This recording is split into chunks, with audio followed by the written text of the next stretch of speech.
Let's talk to Michael Solomon, a former NYPD special investigator who joins us on the phone.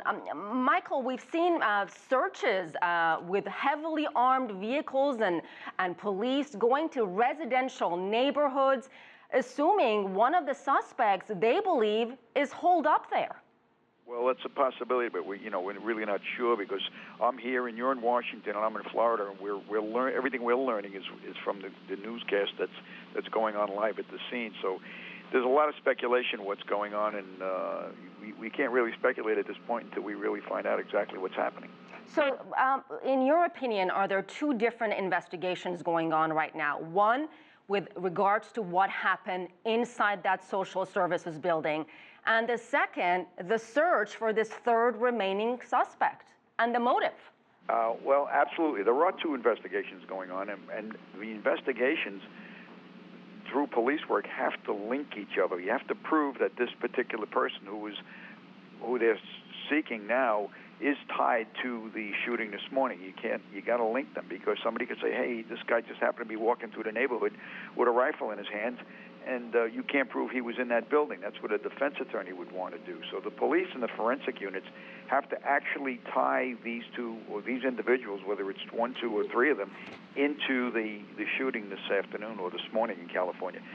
And Michael, from what we understand, the shooting was really focused in a conference room in this social services compound, a huge compound that employs hundreds of people. And the gunman went in this one particular room and started firing. Clearly, again, perhaps I'm speculating here, this room, the people in this room were targeted. Does that tell you anything? No, unfortunately it doesn't, because we don't know if there's a motive. We don't know what was going on. Obviously, it was planned. I mean, there were three gunmen, so we can't say that it was workplace violence, because normally it would be one person who would come back in and maybe, fire or shoot somebody.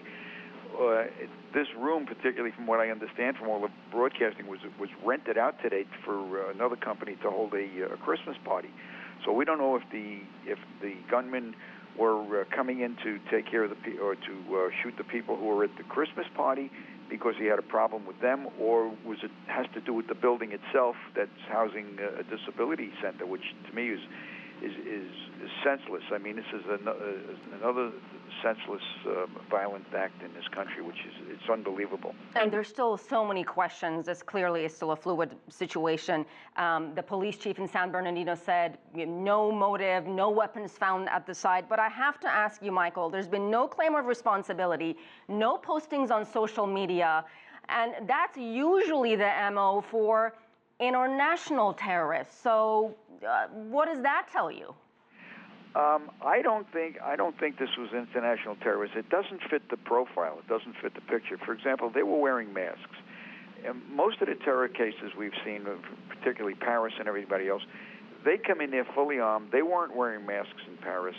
They were really ready to risk their lives and to die for a cause.